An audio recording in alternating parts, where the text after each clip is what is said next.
اونچوں کے سروں سے ہے قدم آلہ تیرا، سر بھلا کوئی کیا جانے کیسا تیرا، اولیاء ملتے آنکھیں وہ تلوا تیرا، اولیاء ملتے آنکھیں وہ تلوا تیرا، تیری سرکار میں لاتا ہے رضا اس کو شفیع، جو میرا غوث ہے اور لاڈلا بیٹا تیرا۔ سبحان اللہ۔ ملت اسلام تھوڑی سی وقت میں اللہ کے محبوب گرانے پیر روشن زمین پر گفتگو ناممکن ہے،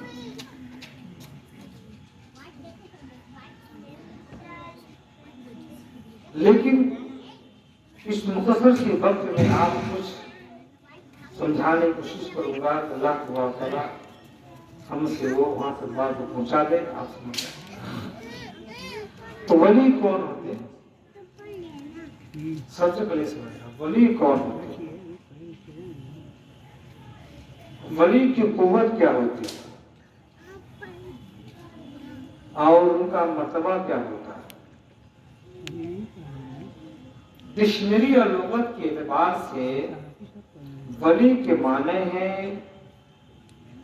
اللہ کا دوست، مددگار، قریب، یہ ولی کے معنی ہے۔ اسی لیے اللہ نے قرآن میں فرمایا الا ان اولیاء اللہ لا خوف علیہم ولا هم یحزنون، آگاہ ہو جاؤ، خبردار ہو جاؤ کہ اللہ کے دوستوں کو نہیں کوئی خوف ہے، نہیں کوئی غم ہے اور نہیں کوئی حزن و بلا ہے۔ آپ بتائیں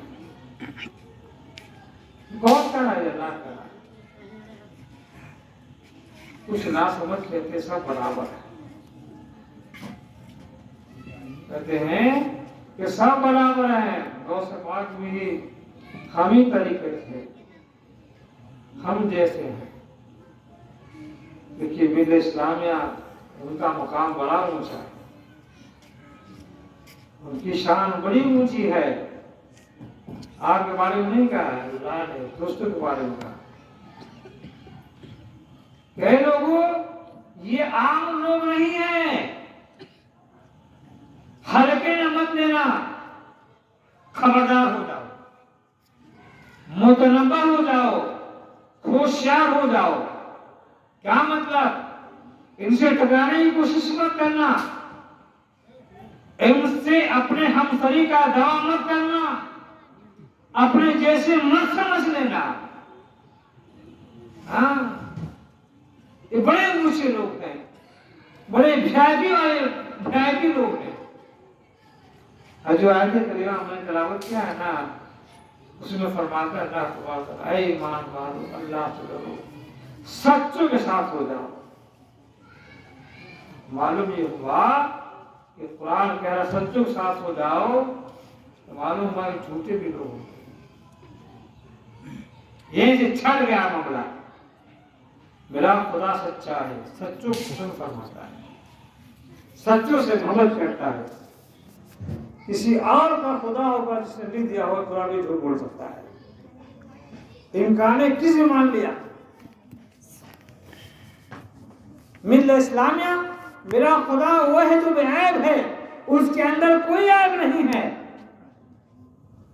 یہ ایک الگ موضوع ہے، میں ذہن تھوڑا سا میں دے دیا کہ ملت اسلامیہ قرآن کہتا ہے کہ اے ایمان والو اللہ سے ڈرو، سچوں کے ساتھ ہو جاؤ۔ تو قرآن سے پوچھئے، قرآن کو ہدایت دینے کے لیے آیا ہے، رہنمائی کرنے کے لیے آیا ہے، اندھیرے سے اجالے میں لانے کے لیے آیا ہے، بتا سچے کون لوگ ہیں؟ تو ملت اسلامیہ قرآن کی تفسیر خود قرآن سے ہو جائے تو بڑی اونچی ہوا کرتی ہے، اس کا انکار محال ہے، ناممکن ہے، جو انکار کرے کافر ہو جائے گا۔ تو قرآن سے پوچھے قرآن سچے کون لوگ ہیں؟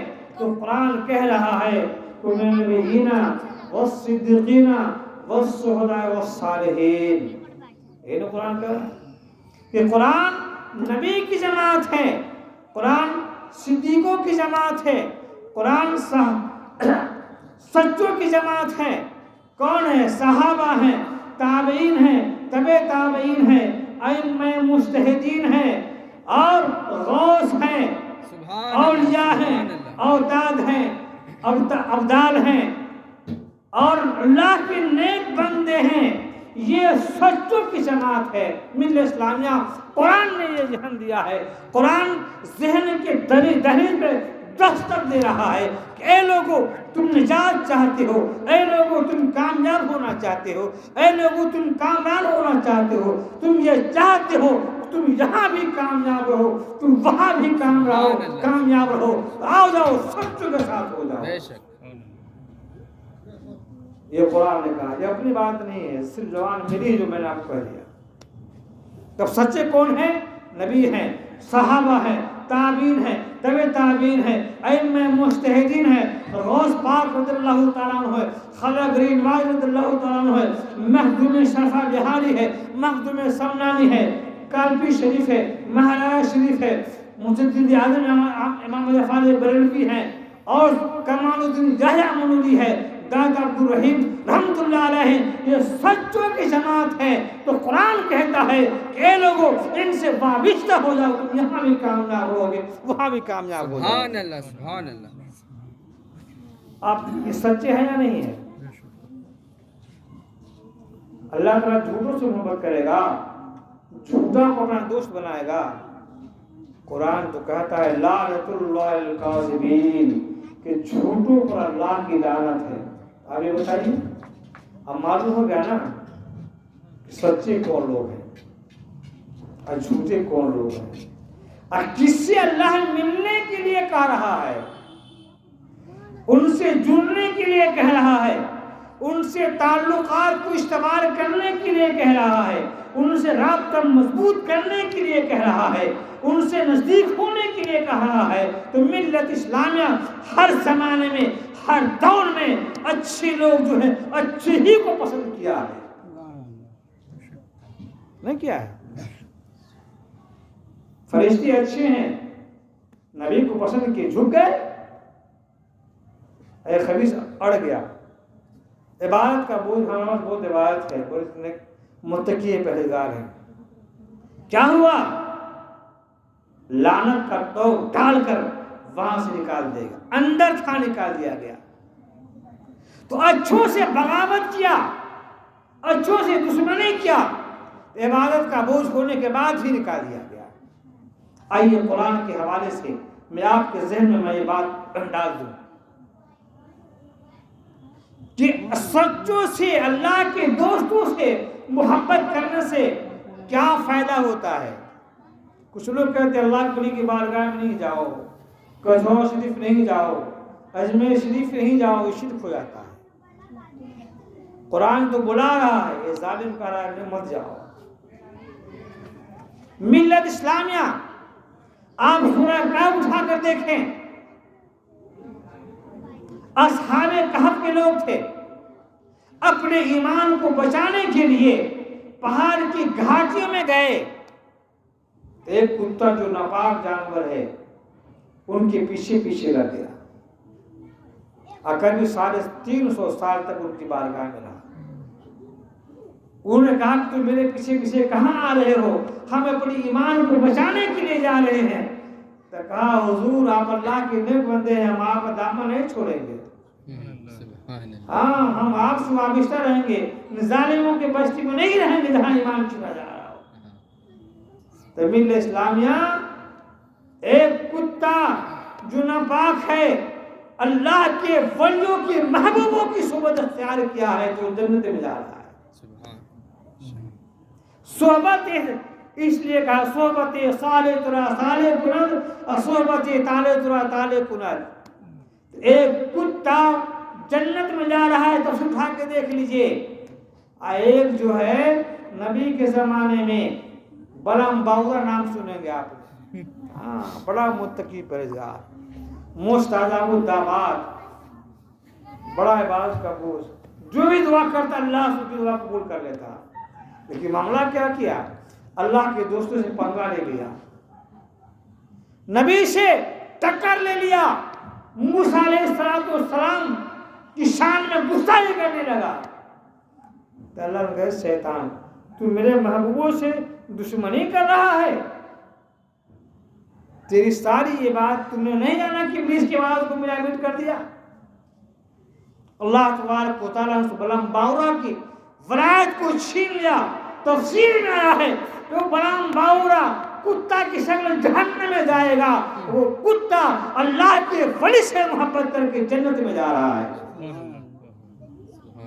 کیا معلوم ہوا کہ اللہ کے ولیوں سے دوستوں سے محبت کرنے میں کتنا فائدہ ہے اور ان کا نزدیکی حاصل کرنے میں کتنا فائدہ ہے، اور ان سے پنگا لینے میں عبادت بھی چلی جاتی ہے، اعمال بھی برباد ہو جاتے ہیں، چہرہ بھی مشق کر دیا جاتا ہے۔ ملت اسلامیہ تب جان لو جو آپ کو اللہ کے ولی کی بارگاہ سے دور بھگائے منع کر جان لیجئے کہ اس کا ٹھکانہ کہاں ہے، اس کا رزلٹ کیا ہے۔ اب اس کی نماز مت دیکھیے، اس کے سجدوں کا بوجھ مت دیکھیے، اس کی باتیں مت دیکھیے، قرآن آپ کے سامنے میں ہے، جو قرآن ہدایت دینے کے لیے آیا ہے، جو قرآن رہنمائی کرنے کے لیے آیا ہے، جو قرآن اندھیرے سے اجالے میں لانے کے لیے آیا ہے۔ قرآن کہہ رہا ہے یا ایھا الذین آمنوا باللہ وکونوا مع الصادقین، کہ ایمان والو اللہ سے ڈرو، سچوں کے ساتھ ہو جاؤ، تبھی پتہ چلے گا سچے کون ہوں گے۔ تو اللہ کے محبوب بندے محبوبان خدا یہ سچے ہیں، اللہ تعالیٰ بھی سچا ہے، اللہ سچوں کو پسند فرماتا ہے۔ تو ملت اسلامیہ ہم سچے ہیں، ہم جس سے محبت کرتے ہیں وہ بھی سچے ہیں، اس لیے اللہ تعالیٰ جھوٹوں کو ولی نہیں ولایت نہیں دیتا، ولی نہیں بناتا ہے۔ اس سے ملت اسلامیہ زمانہ گزر گیا ہے، صدیاں گزر گئی ہیں، آج پورے دنیا کے اندر پیرانے پیر اور ضمیر کا ڈنکا بج رہا ہے، ان کے شان کے گیت گائے جا رہے ہیں، ان کے نام سے فاتحہ و نیاز کیا جا رہا ہے، ان کے نام سے لنگر کھلایا جا رہا ہے۔ کیوں؟ کہ وہ محبوبان خدا ہے، وہ اللہ سچے ہیں، اور انہوں نے ایسا کام کیا تھا تو ہم بھی یہ کر رہے ہیں، اس لیے وہ اللہ اس کے رسول سے محبت کیے ہیں۔ وہ 11ویں والے پیر صاحب پیرانے پیر نے باہی کو منایا ہے تو اللہ نے ان کی 11ویں کو ختم نہیں ہونے دیا ہے، ان کے 11ویں کو اللہ نے برقرار رکھا ہے۔ عرب فرماتا ہے جو بندہ میرا ہو جاتا ہے، میں جس کا ہو جاتا ہوں، ساری کائنات اس کی ہو جاتی ہے۔ آپ نہیں دیکھتے 700 سال کا زمانہ گزر گیا، سلطان الخاگر نواز اجمیر کی دھرتی پہاڑی میں، دیکھیے یہی دلی کے اندر، اور بڑا سا بڑا بادشاہ ہے، تیمور ہے، شاہ جہاں ہے، اکبر ہے، کون ہے، کون اس کا جشن مناتا ہے، کون اس کے قبر میں جاتا ہے۔ لیکن آج یہ دیکھ لیجئے 90 لاکھ بت پرستوں کو خدا پرست بنا دیا، اللہ کے ولی ہیں، اللہ کے دوست ہیں، تو ملت اسلامیہ بلاتے نہیں ہیں، لوگ خود بخود جاتے ہیں۔ کیوں؟ اللہ سے انہوں نے محبت کیا ہے، اللہ نے ان سے محبت کیا ہے، کہ مٹتے مٹتے نام ہو ہی جائے گا، من مٹے ان کے نام پر مٹتے مٹتے نام ہو جائے گا۔ ان محبوبان خدا نے اللہ کے لیے اپنی سب چیز کو قربان کر دیا ہے، تو اللہ نے انہیں مٹنے نہیں دیا ہے، انہیں برقرار رکھا ہے۔ اس لیے سب جاتے ہیں، اپنے بھی جاتے ہیں، غیر بھی جاتے ہیں۔ اب ملت اسلامیہ جب شیطان کی مار پڑتی ہے نا تو مت پوچھیے، کچوچھا میں دیکھے جا کر کے بڑے بڑے شرک کا فتویٰ لگانے والے زانے پہنچا رہتا ہے وہاں، ہاں سنگلی لگاتا ہے، سب سر پڑکتا ہے، بابا بچا لیجئے، جا کے دیکھیے کوہ شریف میں کیا منظر ہے۔ اللہ تبارک و تعالیٰ نے اپنے محبوبوں کے مقام کو بڑا اونچا کیا ہے، بڑا بلند کیا ہے، بہت اونچے شان کیا ہے، ملت اسلامیہ، اس لیے قرآن کہتا ہے اے ایمان والو اللہ سے ڈرو، سچوں کے ساتھ ہو جاؤ۔ حضرات اب غور کیجئے، بات آتی ہے ذہن میں، بہت سارے لوگ کہتے ہیں کب تو تم مر گئے، دنیا سے چلے گئے، اب وہاں جانے سے کیا فائدہ، وہ تو مٹی کا ڈھیر ہے۔ اب قرآن کہتا ہے دیکھو قرآن لکھا ہوا انک لا تسمع الموت وانک تسمع الدعاء۔ اب بیچارہ بولا والا مسلمان کا بھائی تو قرآن پڑھ رہا ہے، کہ قرآن میں لکھا ہوا ہے کہ مردوں کے پاس مطلب مردے سنتے نہیں ہیں، گلا پھاڑ کے بولے گا۔ دیکھو قرآن میں لکھا ہوا انک لا تسمع الموت وانک تسمع الدعاء، مردے سنتے نہیں ہیں۔ تم اجمیر کہا جاتے ہو، غوث پاک کی بارگاہ میں کہا جاتے ہو، کلیم کہے جاتے ہو، جو قرآن میں لکھا ہوا مردے سنتے نہیں ہیں۔ آپ بچا بھولا بھلا مسلمان ہے، کام کاج کرنے اس معلوم ہی نہیں ہے۔ یعنی یہ قرآن کہتا ہے کہ دلوں وہی کثیروں میں دی وہی کثیرہ، کہ بہت سے لوگ مجھ سے پڑھ کے گمراہ ہوئے ہیں اور بہت سے لوگ مجھ سے ہدایت یافتہ ہوئے ہیں۔ تو جس نے قرآن کا غلط تفسیر بیان کیا، اب مارا سر پورے گھٹنے والا بیان کیا، جان اس کا ٹھکانہ کیا ہے۔ ملت اسلامیہ قرآن شریف کتنے دنوں میں نازل ہوئی؟ 23 سال میں، ایک بار نہیں، 23 سال میں جیسے جیسے ضرورت پڑی ویسے ویسے قرآن نازل ہوا۔ تو یہ قرآن کی آیت اترنے کا پس منظر بیک گراؤنڈ بھی ہے، وجہ کیا ہے، کیوں آیت کریمہ نازل ہوئی، اس کی شان نزول کیا ہے۔ تو ملت اسلامیہ کسی آیت کو سننے سے پہلے، استدلال کرنے سے پہلے اس کی شان نزول دیکھیے کہ یہ آیت کس کے بارے میں نازل ہوئی۔ مارے سر پھوٹے گھٹنا کہاں کہیں مار دیا پھٹ سے۔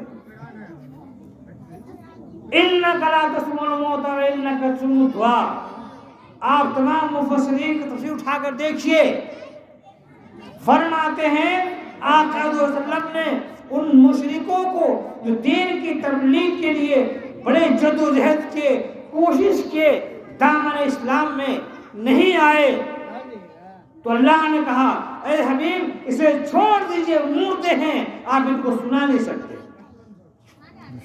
تو جو آیت کریمہ مشرکین کے بارے میں نازل ہوا، وہی آیت کو اللہ کے ولی کی بارگاہ میں ٹھوک دیا۔ آپ بتائیے، تو جو مشرک ہے وہی اللہ کا ولی ہے؟ جو مشرک ہے وہی اللہ کا ولی ہے؟ اور جو مشرک اللہ کے ولی کو مشرک سمجھے گا، مشرک سمجھے گا، وہ خود کافر ہو جائے گا۔ اب آج یہ ملت اسلامیہ وقت کا بڑا سلگتا ہوا، کچھ جاہل ایسے کہتے دیکھو کہ مشرک لوگ کھڑے کو پوچھتا ہے، یہ پڑے کو پوچھتا ہے۔ بڑا بڑا اسکالر حیات اگزامپل کے طور پر اسی کو باپ کہہ دی، تمہارا باپ چور کی طرح چور ہے، تو بتائیے آپ سے مارنے مونڈنے کے لیے تیار ہو جائے گا۔ وہ اپنی توہین برداشت نہیں کر سکتا، تو جس کو وہ کھڑے کہہ رہا ہے وہ کیا ہے؟ وہ شیاطین ہے، وہ دیو بھوت پریت ہیں، وہ مشرکین ہیں۔ آپ اس کو، اللہ کے ولی کو، دوستوں کو ایک مشرک سے تشبیہ دے رہا ہے۔ اب ملت اسلامیہ کسی مومن کو مشرک سے تشبیہ دینے والا مسلمان ہو سکتا ہے؟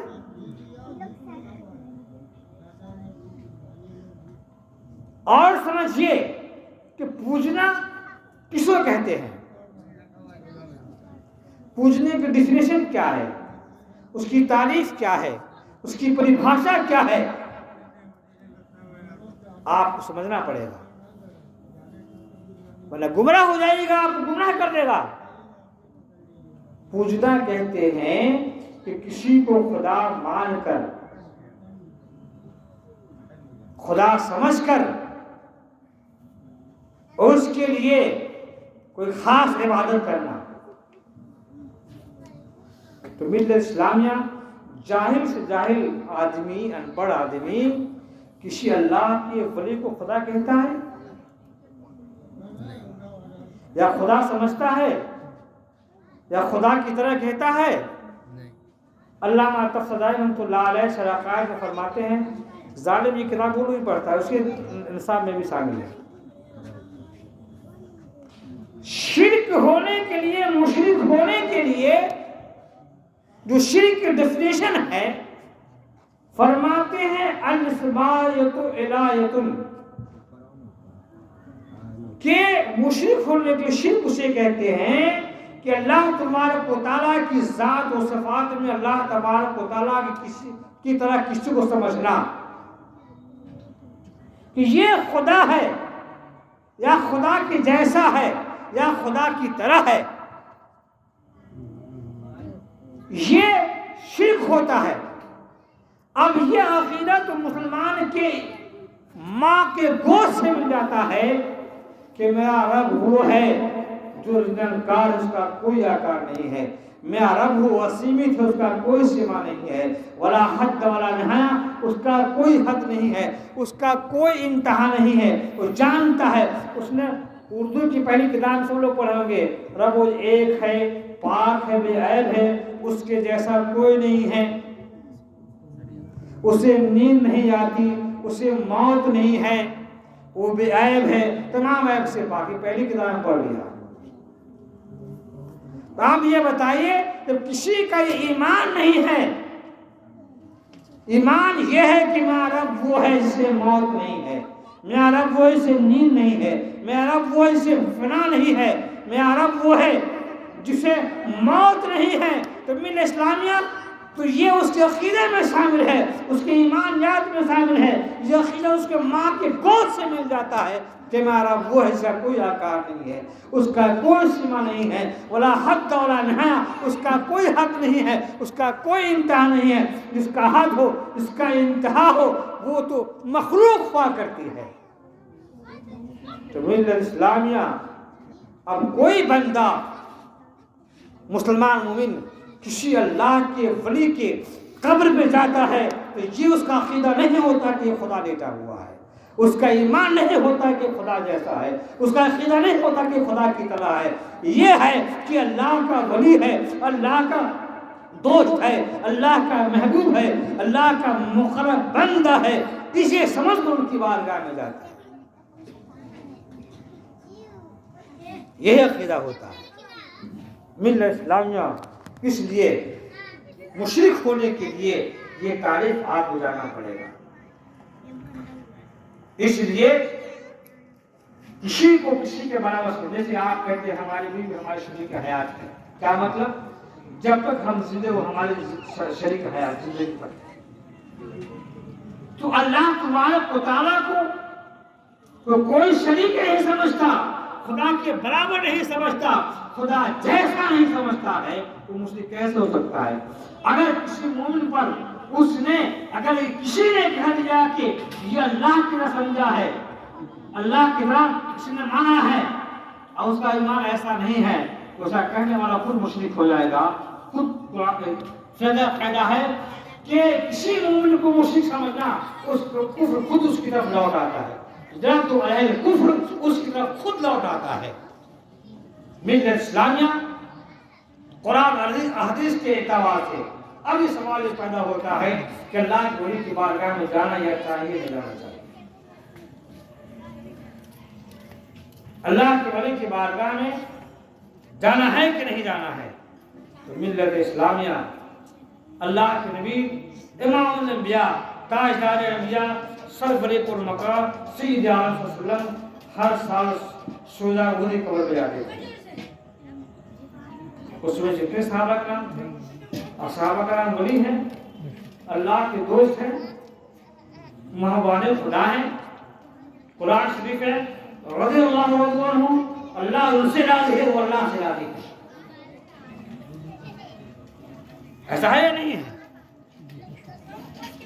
جنت البقیع میں جاتے، مدینہ کے قبرستان میں جاتے، اس میں صحابہ کرام ہیں، اللہ کے ولی ہیں، تو نبی سے جانا ثابت، اللہ کے نبی خود گئے اور صحابہ کرام بھی حاضر ہوئے۔ تو ملت اسلامیہ اللہ کے ولی کی بارگاہ میں جانا یہ شرک نہیں ہوتا ہے، یہ مشرک نہیں ہوتا ہے، بلکہ اچھا اب یہ سوال یہ پیدا ہوتا ہے کہ